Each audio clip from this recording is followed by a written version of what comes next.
Oke, shalom saudara-saudara sekalian, welcome to Puri Talk. Hari ini kita akan membahas soal relationship antara mertua dan juga menantu. Nah, kita kedatangan seorang narasumber yang tentunya kita sudah kenal ya semuanya. Jadi hari ini kita mau sama-sama bahas nih secara detail pertanyaan-pertanyaan apa aja sih yang kita mau bahas seputar mertua dan juga menantu. Supaya kita menemukan satu hubungan yang healthy dengan mertua kita. Oke, tidak berlama-lama lagi, sekarang kita perkenalkan narasumber kita dengan Janet. Halo semua, shalom. Shalom. Oke, shalom Janet. Thank you sudah datang di acara kita pada pagi hari ini ya. Iya. Oke, bahas soal hubungan antara mertua dan menantu. Tentunya banyak banget ya pertanyaan-pertanyaan yang kayaknya banyak mau ditanyakan. Betul. Dari sisi menantu. Udah tentunya ya, nanti kita akan bahas lagi dari sisi mertua. Oke. Nah, dari beberapa pertanyaan ini mungkin aku akan highlight dulu ya beberapa pertanyaan penting. Nah, pertanyaan nomor 1. Bagaimanakah cara kita menolak ajakan dari mertua kita supaya kedua belah pihak sama-sama happy nih? Mertua yang ditolak ajakannya juga happy, menantu yang menolaknya juga lebih legowo, mungkin menolaknya lebih enak. Gimana dari sisi Janet?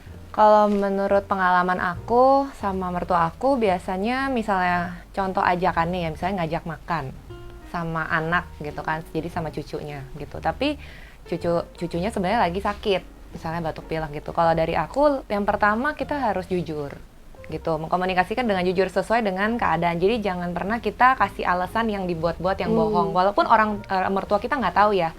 Cuman yang namanya kebohongan itu kalau diulang-ulang terus dan jadi kebiasaan itu pasti ketahuan juga, dan Tuhan kan juga lihat kan. Yes. Dan kalau pertama aku selalu jawab jujur. Misalnya aku bilang, "Mami, sorry hari ini Afiel sama Bria lagi kurang sehat, jadi mungkin yang ikut makan aku aja sama Dio," gitu misalnya. Nah, pasti orang tua kita kan, mertua kan ngerti ya, oh gitu. Nah, kalau misalnya ajakan yang lain, misalnya ajakan yang lebih penting, misalnya ketemu sama orang penting gitu ya, dan aku harus ikut, tapi saat itu misalnya aku ada acara lain, bukan sakit ya, ada acara lain. Nah di situ kalau aku lebih ke arah diskusi sama mertua aku gitu ya. Jadi memang perlu keterbukaan sih, selain jujur, keterbukaan tuh penting, dan situ kita kan bangun hubungan sama mertua kita. Jadi aku bilang sama mertua biasanya, "Mami, aku ada ini," dan kadang aku ngomong ke mamiku juga, tanya dong ya kan, "Mami, menurut Mami gimana aku ngomong sama mami mertua ya, kalau aku ada ini," jadi ada dilema kan. Aku pengen temenin mertua, tapi aku juga udah janji orang gitu, dan penting. Biasanya kayak gitu. Terus kalau misalnya mami aku kasih masukan yang belum memuaskan dan aku takutnya nggak enak, karena aku tipe yang nggak enakan gitu ya. Jadi aku ngomong tuh ke mertua, ke mami mertua sama papi mertua, kadang bilang, "Sorry papi mami, aku sebenarnya ada ini sih, apakah boleh kalau aku nggak ikut, atau kalau memang aku perlu ikut, nggak apa-apa aku ganti jadwal janji aku," gitu. Nah biasanya pasti mertua kita kan pengertian ya, pasti kasih tahu, "Oh kenapa nih, kenapa kamu gini." Nah biasanya dari 2 kejadian itu yang aku pelajarin selama pernikahan aku 6 tahun, itu sih, pertama kita harus jujur dengan alasan kita. Yang kedua, kita terbuka aja, kita ajak diskusi, jadi nggak semena-mena kayak langsung nolak dan nggak menghormati. Karena kalau kita langsung nolak, itu biasanya orang tua manapun pasti berpikir, "Oh anak gua nggak terbuka sama gua ya," maksudnya nggak kasih kesempatan untuk kita ngertiin dia dan tahu situasinya. Tapi kalau kita kasih ajak diskusi, "Menurut mami gimana ya, aku enak nggak ya begini," itu pasti orang tua juga ngerti keadaan kita, dan malah dia bantu kita kasih jalan keluar. Gitu sih kalau aku. Wah, oke. Yang penting alasannya jangan malas ya. Kalau malas kayaknya harus dihindari ya kata-kata. Terus responnya harus mungkin lebih cepat. Jadi jangan misalnya di WA atau di telepon berkali-kali nggak diangkat, atau di WA jam 10 pagi baru balesnya ntar malam gitu. Kayak kan kurang sopan ya gitu. Betul. Berarti tetap harus menjaga manner, menjaga sikap biar tetap bersikap dengan baik. Betul. Oke. Sudah terjawab ya, saudara-saudara. Selanjutnya, semoga terjawab. Gimana nih cara kita menjaga ekspektasi mertua kita sendiri supaya tidak terjadi adanya bentrokan atau konflik ya mungkin ya. Kadang-kadang kan mungkin ekspektasinya di sini kita belum bisa sesuai sama ekspektasi. Gimana nih cara menjaganya? Oke. Kalau ekspektasi, misalnya contohnya, kalau mertua aku, Ibu Koni kan suka masak ya. Nah saya tuh kurang suka masak sebenarnya, tapi bisa kalau masakan tertentu sesuai ajaran mami aku gitu kan. Nah mami aku tuh kan keluarganya kita lebih kayak ke Chinese, jadi masakannya tuh masakan Chinese ya. Nah kalau Mami Koni tuh masak segala jenis tuh bisa gitu. Oke. Dan waktu aku masih ingat pertama kali aku married kan, aku tinggal sama Mami kan, sama mertua gitu. Pernah kayaknya malam ketiga gitu lah, terus aku udah sok gitu mau masak ya ceritanya. Masaknya pagi, bangunnya pagi. Bilang, Mami besok nggak usah masak, aku mau masak gitu kan ceritanya. Terus kayak udah cari resep segala macam, tapi masakannya itu masakan ala Pontianak. Kalau tahu ya bihun putih tuh, bihun putih goreng. Nah, bihun putih misua putih. Aduh, pokoknya ribet deh. Kita kirain tuh gampang ya kan, masak tuh pagi-pagi, bangun udah pagi jam 5 segala macam. Ternyata dia gosong ternyata. Terus si mami aku bangun-bangun turun kan nanya, gimana Janet gitu kan. Terus aku kayak, Mami kayaknya kita harus beli makanan lain karena gosong makanannya. Jadi kayak ya tidak sesuai ekspektasi ya kan. Karena kalau yang aku dengar dari Dio kan, dia cerita tiap pagi awal-awal kita married, bahkan sebelum married kan kita pernah jalan bareng gitu ya, nginep gitu. Nah itu aja tuh kayak udah tahu kebiasaan mertua. Kita kan belajar ya dari kebiasaan keluarganya suami kita tahu ekspektasinya sebenarnya. Ya misalnya mertua aku suka masak dari pagi, udah bangun pagi siapin makanan, terus cara dia melayani suaminya. Jadi mami mertua ngelayanin papi mertua gitu kan pasti suami kita juga punya ekspektasi kayak gitu dong. Si istri seharusnya bisa kayak mami saya gitu kan. Tapi aku jelasin tuh ke mami mertua, aku bilang, Mami sorry aku memang nggak gitu hobi masak, tapi aku pengen belajar gitu. Jadi setiap kali mami masak apa di rumah gitu ya, bikin apa, puji Tuhan mami itu selalu mengirim ya kan, mengirimkan gitu. Dan kalau dia mengirim pasti kan aku jadi senang ya kan. Pertama-tama mungkin rasanya kayak, maksudnya apa nih? Maksudnya aku suruh belajar atau karena aku tidak bisa masak? Tapi kita tahu ya lama-lama kita juga seneng kan ya dikirimin makanan. Betul, gitu. Dan bersyukur banget nggak semua mertua kayak gitu. Dan tapi aku tuh bilang sama Mami, ekspektasinya sorry Mami aku memang nggak bisa masak gitu, dan tapi aku mencoba. Cuman setiap kali aku mencoba, masakan aku tidak seperti masakan Mami gitu kan. Jadi kalau kata dia rasanya beda, padahal udah resepnya sama, udah itunya sama, semuanya sama Ci, cuman hasilnya tuh beda gitu. Jadi ekspektasi yang kayaknya paling apa ya, vivid gitu ya di benak aku, paling itu sih yang kayak kita harus jelasin gitu ya. Oh aku nggak bisa nih Mami gitu. Kalau aku sih gitu sih. Iya. Ekspektasi. Benar-benar lebih baik jujur ya dari awal. Betul. Ya. Bilang jangan berekspektasi terlalu tinggi, saya bisa masak. Dan yang lebih penting lagi, setidaknya kita sudah mencoba. Yes. Gitu. Betul. Karena setelah kejadian itu sampai hari ini aku sih tetap masak. Dan sekali-sekali tentu kita tidak boleh berkecil hati ya kan. Jadi aku kirim Mami minta cobain. Nah kalau dikasih masukan kita juga mesti jaga hati tuh, nggak boleh baper ya kan, nggak boleh diambil hati. Karena tujuannya emang kita mau belajar dan mau dikoreksi, yes, gitu. Betul, jadi si mami mertua juga mungkin dia lihat kan usaha kita gitu. Oh, setidaknya mantu gue mau nyoba nih, walaupun memang bukan bakatnya gitu kan. Aku sih gitu. Oke, thank you Janet. Nah, selanjutnya nih ada beberapa pepatah berkata, katanya kalau jauh itu wangi, kalau dekat itu biasanya nggak wangi lagi ya. Nah, apakah ini benar ya, kosakata ini ya mungkin ya, kata-katanya ya. Dan gimana nih memposisikan diri yang baik sebagai menantu? Oke. Jadi kalau buat situasi aku khususnya, kan aku tinggalnya rumahnya nggak terlalu jauh sama mertua, dan juga buat Dio juga, karena kita tinggalnya udah di Tangerang Selatan ya, jadi kalau ke rumah mertua, papi mami mertua aku tuh di Puri, jadi kan nggak terlalu jauh. Tapi kalau dari sisi Dio ke mertua, jadi ke papi mami aku di Green Garden jauh. Nah jadi kalau misalnya punya dua mertua yang rumahnya lokasinya agak jauh, nggak sama, satu deket satu jauh, ya kita mesti adil, gitu, adil. Jadi bener-bener kita mesti cari waktu gimana spend waktu sama mereka. Jadi bukan karena deket berarti harus selalu ketemu tiap hari gitu ya. Karena kan aku percaya kita semua punya kesibukan masing-masing. Cuman lucunya kayak kalau aku sama mami mertua atau sama papi mertua itu kadang kita kan ketemunya lebih dari seminggu sekali. Nggak harus ketemu di luar gereja gitu. Tapi kadang-kadang kalau aku lagi ada apa di gereja, ketemu. Nah hal-hal kayak gitu kan kita nggak bisa kayak aduh aku nggak mau ketemu. Tapi kalau emang udah begitu ya artinya kita udah harus tahu bahwa selama kita masih tinggal di satu negara, apalagi satu daerah, pasti kan ketemu terus gitu loh.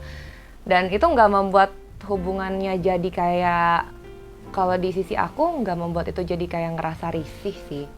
Karena setiap kita ketemu, kalau nggak secara langsung ya, itu pasti kan kita nggak kayak ditanya-tanya yang gimana gitu kan.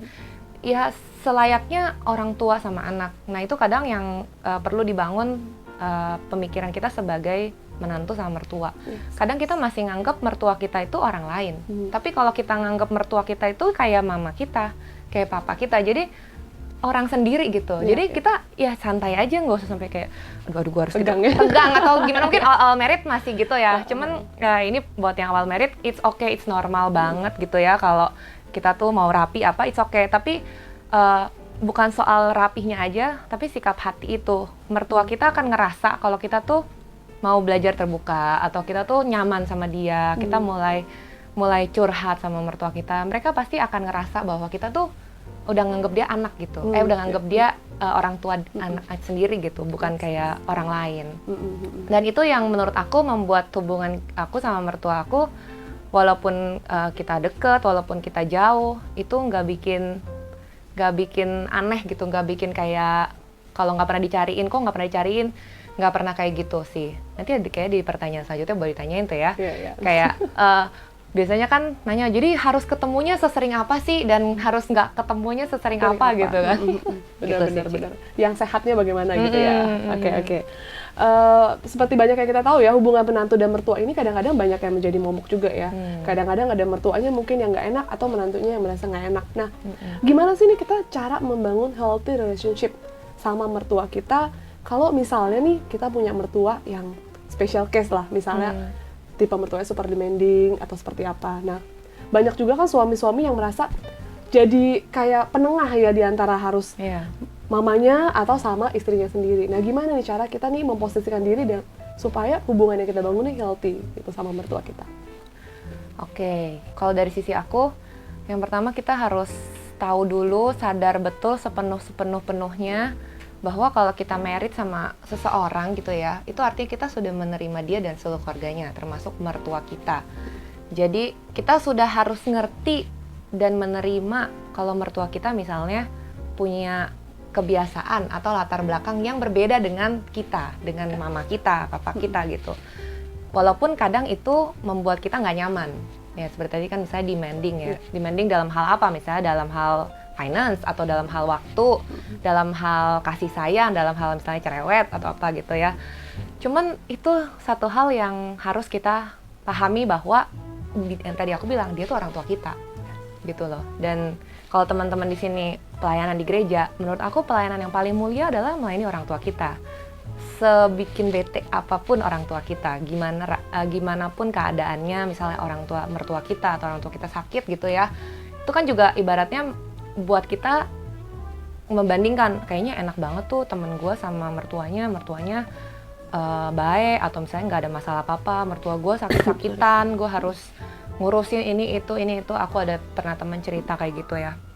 Dan menurut aku itu sudah, pertama kita udah pilih menikah dengan suami kita beserta keluarganya, ya kan? Betul. Jadi mau misalnya, dan yang namanya hidup di dunia, namanya penyakit, kecelakaan, musibah, ditipu orang, itu udah harus, maksudnya kita harus terima gitu loh.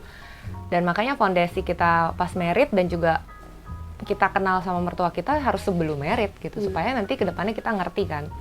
Nah, dan kalau misalnya untuk menanganinya dari pengalaman-pengalaman yang teman-teman aku cerita gitu ya, pertama sabar gitu.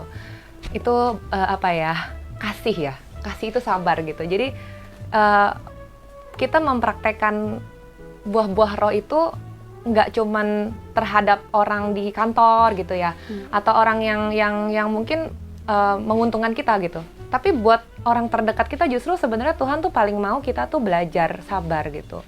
Ya. Dan nggak jeleknya mertua kita, dia itu orang tua yang juga udah membesarkan suami kita gitu loh. Jadi kita mesti apa ya, comprehend, apa sih, berpengertian, punya pengertian gitu. Di Amsal bilang maksudnya kita harus punya pengertian, gak cuma pengetahuan tapi punya pengertian gitu kan terhadap mertua kita. Nah, tapi kalau ada kasus-kasus mertua yang memang mungkin sampai aku punya teman cerita mertuanya berkata kasar sama dia, terus sampai didengar sama anaknya, terus suka marah-marahin suaminya di depan dia. Nah, kalau hal-hal kayak gitu, menurut aku ada baiknya kita dari pihak wanita sama suami kita tuh satu tim gitu, teamwork, supaya kita tahu bahwa suami, ini mama kamu begini, aku nggak ngada-ngada, nggak bohong gitu kan. Kadang nggak ada suami mikirnya, enggak, mama gue nggak begitu, lu salah kali, lu ini, lu bohong, lu nggak ada bukti gini-gini. Nah, misalnya emang nggak ada buktinya nih, karena misalnya mama mertua mungkin melakukan itu pas nggak ada suami gitu ya. Satu hal, kita butuh teman cerita yang takut akan Tuhan tentunya, supaya bisa kasih kita masukan. Dan teman ceritanya itu lebih baik yang juga bisa jaga rahasia, karena itu persoalan pribadi ya. Atau lebih mudahnya lagi sebenarnya ke counseling. Gitu, carilah konselor yang memang mengerti keadaan kamu cerita, minta masukan, dan itu sebagai memang udah ibaratnya salib yang harus kita pikul, ya nggak sih? Betul. Dan disitulah kita juga kesabaran itu dilatih gitu di keluarga kita, di pernikahan kita, apakah kita tetap bisa menjalani ini bersama dengan suami kita, gitu kan? Betul. Jadi di selain kita team up sama suami kita misalnya nggak tahu tadinya, tapi kita cerita dan kita bilang ini benar seperti ini, misalnya kalau kamu belum lihat seperti apa, kamu doain aku supaya aku juga bisa melihat apa yang harus aku lakukan gitu loh. Tapi kalau juga suami ngerasain hal demikian, puji Tuhan, karena suami juga pasti kan bisa komunikasiin juga ke orang tuanya gitu, karena kan gimana pun juga dia anaknya gitu. Jadi yang pertama sabar, yang kedua komunikasi. Komunikasi itu penting banget antara suami istri. Jadi jangan dipendem sendiri, terbeban sendiri sampai ke bawah-bawah. Misalnya kita punya anak, kita jadi ngomelin anak kita. Terus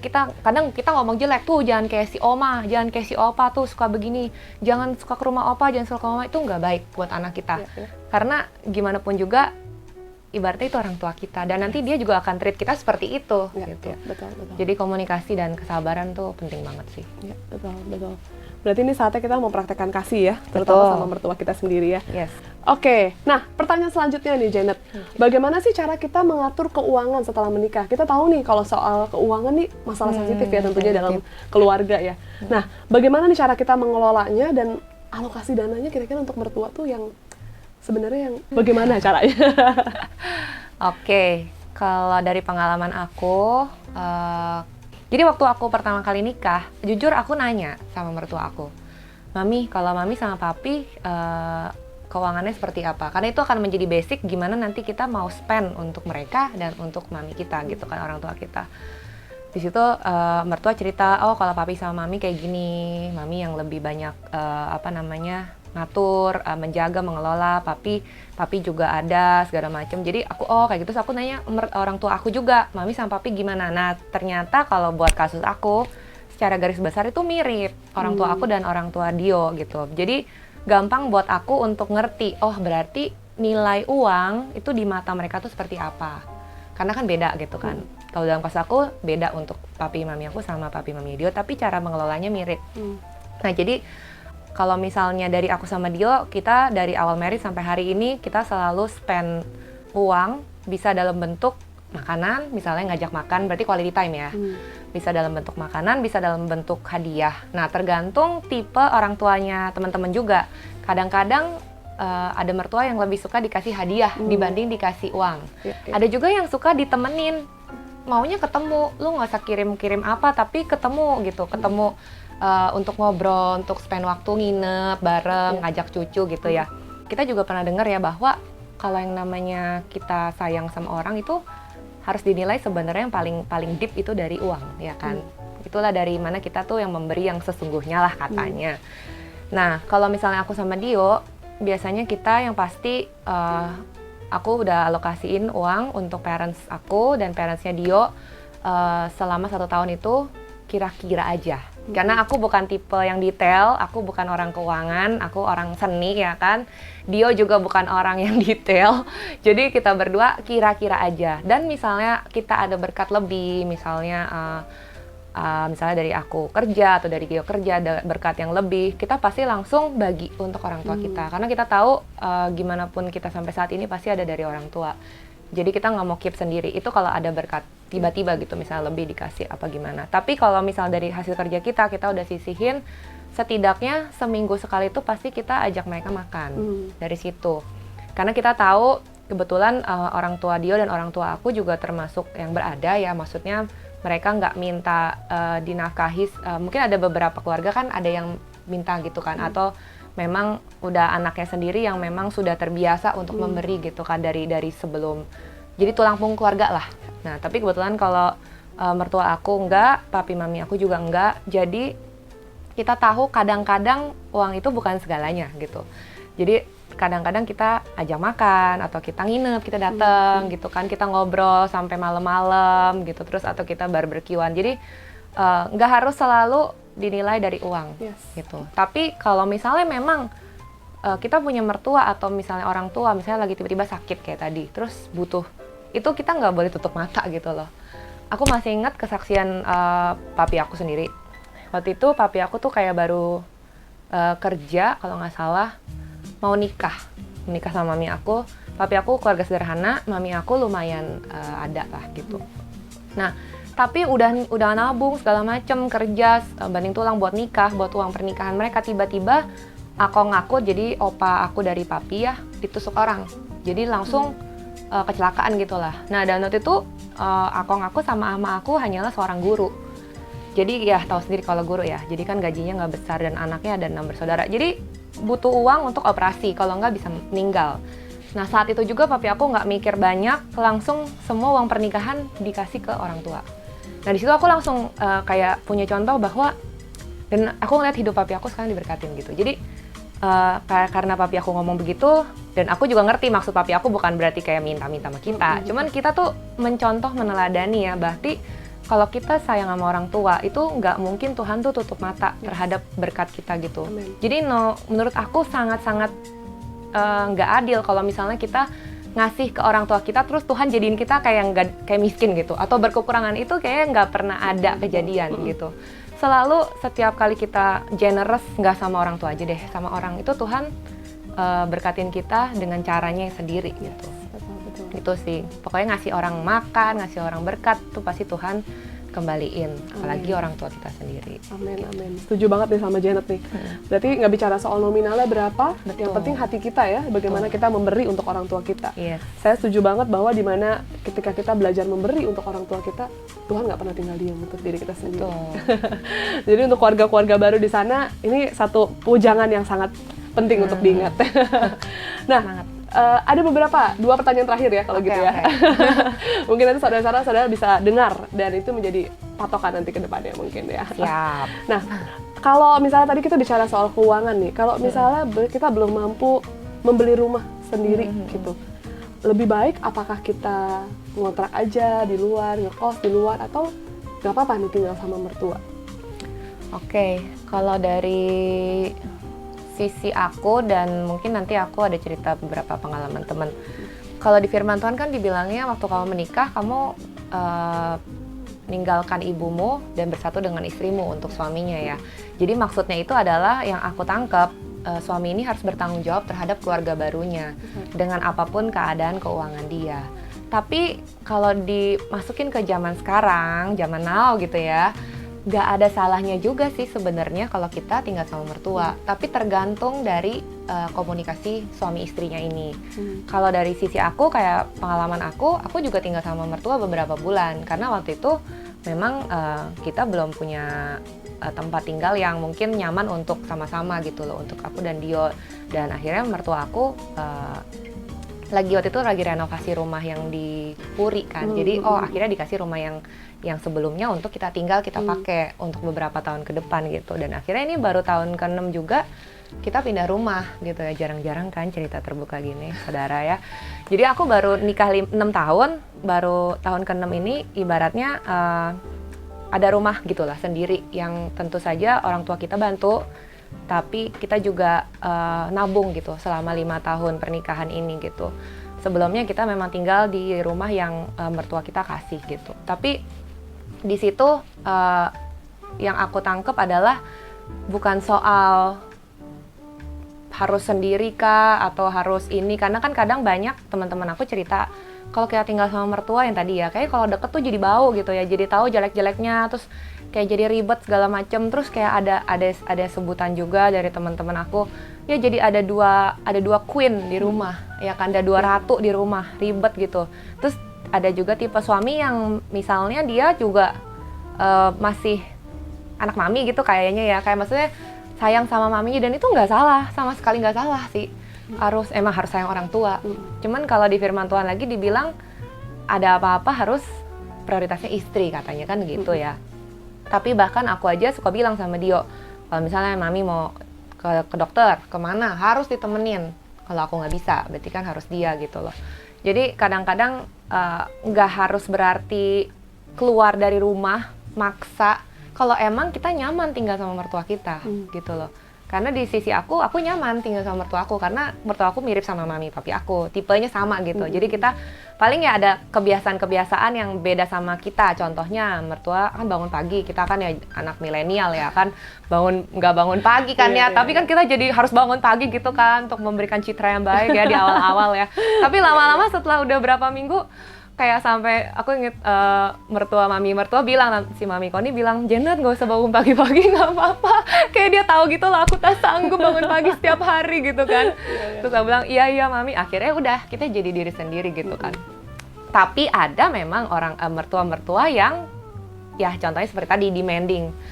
Aku udah cerita, temen aku tuh ibaratnya sama mertuanya kayak bantu, disuruh masak, disuruh ngepel nyapu, disuruh sampai nyuci mobil, suruh ngurus anak, diomel-omelin pula, sampai sebenarnya mertuanya dia punya pembantu, tapi kayaknya kayak ngerasa sayang gitu kalau mantunya nggak ngapa-ngapain gitu ya. Jadi ini cerita sungguhan. Dan dia berdoa sama Tuhan untuk punya rumah sendiri. Nah, tapi sama mertuanya dia nggak dikasih, karena kan uang segala macem. Tapi dia dan suami bersatu hati, sepakat berdoa sama Tuhan. Nah, itu yang menurut aku bagus banget buat kita semua ya, yang punya kondisi kayak gitu saat ini.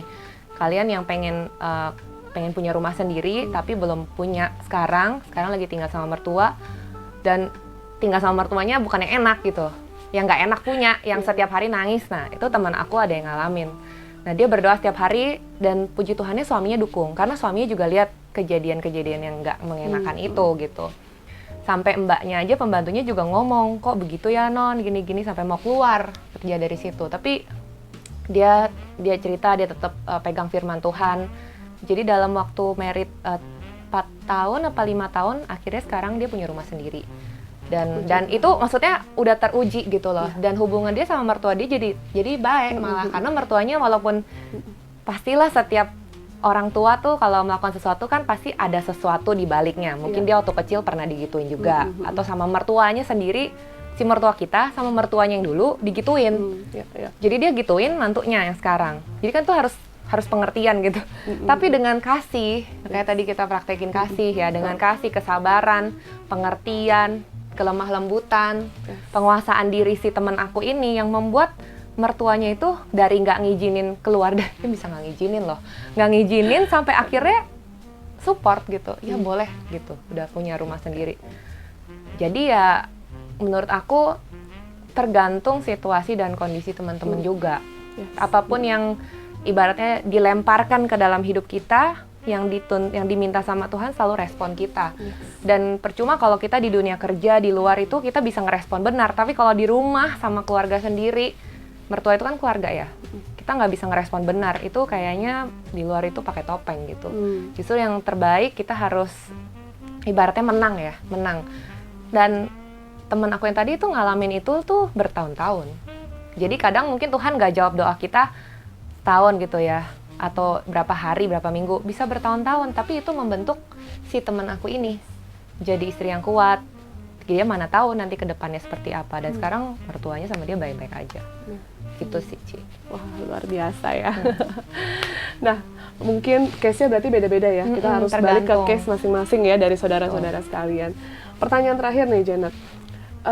Kita tahu karakter orang berbeda-beda ya, terutama mungkin mertua kita sendiri. Mungkin ada karakternya yang ceria, ada karakternya mungkin dengan sebaliknya. Nah, bagaimana nih kalau ada satu kasus, bagaimana cara menghandle mertua yang pendiam? Atau sebaliknya nih, bukan mertuanya pendiam, anak menantunya yang pendiam. Kitanya. Takutnya nanti salah sangka gitu kan dari mertuanya. Nah, Betul, gimana betul. nih cara menghandle-nya? Oke, kalau dari sisi aku kan orangnya ekstrovert nih, bawel. Nah, mertua aku sepertinya dia tahu aku introvert. Ibu Koni tuh agak introvert, tapi Ibu Koni tuh bawel juga. Jadi kalau misalnya suka ngobrol gitu, suka banget aku ngobrol sama mami mertua mah bisa sampai lama banget. Cuman kita ngerti gitu celah-celahnya, ya kan? Kita ngerti kesukaan dia apa. Makanya waktu kita ingin punya hubungan yang baik dengan mertua kita harus punya motivasi yang benar dulu. Motivasi kita tuh apa? Motivasi kita tuh mau supaya dia cuman demen sama kita doang, ya bagus sih. Cuma maksud aku kayak lebih ke demen ke arah misalnya supaya sering dikasih apa atau lebih disayang dibandingkan mantu-mantu yang lain. Ada kan yang begitu ya kalau di film-film Korea. Jadi ya kan kayak ibaratnya kayak cari muka mertua gitu lah. Nah, itu kan motivasi. Tapi selama motivasi kita benar karena kita pengen kenal dia. Seperti kita sama Tuhan, kita mau kenal Tuhan ya kita mesti cari tahu dong kesukaannya apa. Dan kita harus rela spend waktu sama mertua kita. Jadi sependiam apapun atau sebawel apapun mertua kita harus punya motivasi yang benar bahwa kita mau kenal dia. Lucu kalau misalnya kita udah menikah bertahun-tahun atau baru mau nikah sama suami kita, tapi kita nggak tahu orang yang ngegedein suami kita gitu. Jadi kita baru mengenal suami kita tuh cuman 50%. Kalau di aku kayak gitu. Kayak kita tuh cuma kenal suami kita setengahnya karena kita tahu dari satu sisi. Tapi alangkah baiknya kalau kita tahu dari orang tuanya juga. Si Dio tuh waktu kecil begini orangnya. Papi tuh lihat Dio emang dari dulu begini. Jadi kita tahu, oh begitu pantesan begini. Jadi kita kan terkonfirmasi ya kan. Betul. Nah dengan kita ngomong-ngomongin hal kayak gitu, kita cari celah-celahnya. Yang paling gampang nih aku kasih tips ya. Pokoknya cari hobi-hobi yang memang mertua kita suka. Cari hobi yang mertua kita suka dan kita mesti spend waktu untuk itu. Dan jangan lupa sisihkan yang tadi ya, sisihkan uang kita untuk hal-hal yang menyenangkan hati dia. Misalnya dia suka quality time, suka makan makanan apa. Jangan sampai orang nanya, iya mami kamu suka nggak makan ini? Atau kita mau beliin oleh-oleh tapi kita nggak tahu mami mertua kita sukanya apa ya. Kan lucu ya? Nah kalau kita tahu kan kita lebih enak. Karena dia mami kita sendiri, dia papi kita sendiri, masa kita nggak kenal gitu loh. Dan kalau orang-orang di luar ngomong, misalnya ngomong jelek gitu ya, tentang orang tua kita, dua-duanya, mertua dan papi mami aku.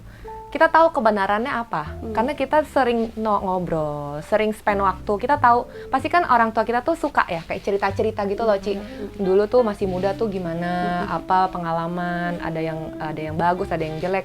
Jadi kalau orang di luar ngomong-ngomong yang aneh-aneh, kita udah tahu ngebelainnya gitu, kita udah tahu, oh gini loh. Dan itu membuat kita tuh jadi semakin kenal, oh gini ternyata ya cara gua untuk bisa berkomunikasi sama mertua gua gitu loh.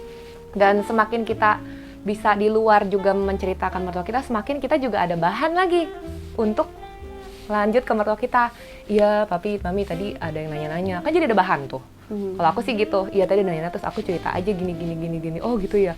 Iya, terus udah gitu kita bisa cerita tentang kalau udah punya anak, cerita tentang cucu, ya kan, cerita tentang anak kita. Aku sering banget kirimin foto-foto, hampir tiap hari pasti ngirimin foto-foto kalau ke mami aku, ke mami mertua, mami Koni, selalu kirim.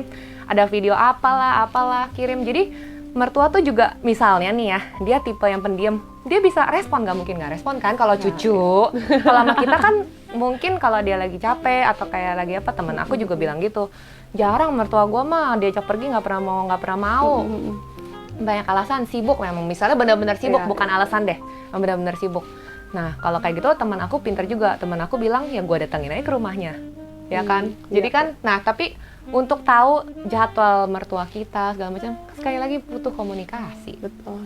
Jadi tipsnya itu, cari bahan, hobinya apa, cari celahnya, dan punya motivasi yang benar. Karena Tuhan itu juga pasti bantuin kita deh. Tuhan tuh pasti kasih kita ide-ide hikmat ya, gimana caranya supaya kita tuh juga bisa deket sama mertua kita. Tapi ada juga nih Ci, orang yang terbalik, misalnya kitanya nih yang emang orangnya pendiam, kitanya emang nggak mau tahu-tahu urusan mertua, gua lulu aja gitu, kayak ya kan gue nikah sama anak lo, gue nggak harus tahu seluruh kehidupan lo. Ada yang ngomong kayak gitu tuh temen aku. Jadi dia bilang kayak mertuanya susah diajak ngobrol, setiap kali ketemu komplain cucunya lah kurus gemuk gitu kan, ada ya begitu ya kan.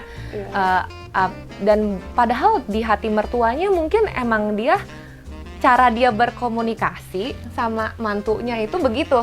Itu menunjukkan apa ya, care-nya dia sama mantunya. Cuma si mantu baper ya kan, ngerasa kayaknya tiap kali kemari komplain dah gitu kan. Tiap kali kemari ada aja yang kurang gitu loh. Nah, hal-hal kayak gitu kita harus banyak berdoa sih. Yang pertama berdoa supaya kenapa kita sabar. Karena emang ada yang begitu. Jadi kayak selek terus gitu loh, mantu sama mertua di bagian komunikasi. Nah, itu sekali lagi kita urut jagung lagi nih dari sebelum merit deh. Yang tadi ya, artinya kita udah terima tuh emang mertua kita kayak gitu. Kita udah tahu.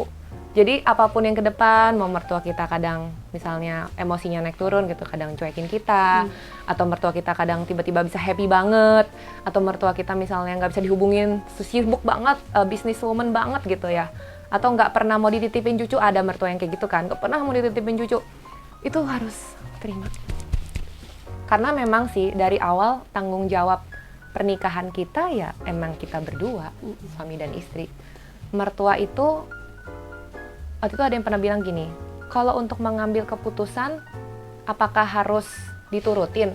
Misalnya kita mau ngapain, terus mertua atau orang tua kita bilang jangan. Tapi keputusan itu tetap di suami istri kan? Betul. Jadi mertua itu hanyalah mertua dan orang tua itu seperti kamus yang kalau dibuka tuh pada saat-saat yang kalau kita memang perlu aja, dan they are always there gitu. Mereka selalu di situ dan mereka selalu ready untuk apapun kondisi kita gitu loh. Tapi tetap pemegang keputusan dan juga hal-hal yang memang kita sangkut pautin dengan hidup kita ya suami dan istri gitu. Nggak harus selalu bergantung sama mertua, orang tua ataupun orang lain gitu. Kalau aku sih begitu. Amin. Oke, terima kasih banyak untuk semua jawaban-jawaban dari Janet tadi. Semoga nggak kepanjangan. Semoga bisa membantu ya untuk menantu-menantu di sini atau calon menantu nih yang akan jadi menantu nanti ke depannya. Nanti untuk ke depannya kalau ada pertanyaan-pertanyaan lagi, saudara-saudara juga boleh komen nanti di kolom komentar. Kita nanti akan jawab bareng-bareng sama-sama ya. Semoga memberkati, Tuhan Yesus memberkati. God bless. Bye-bye. See you.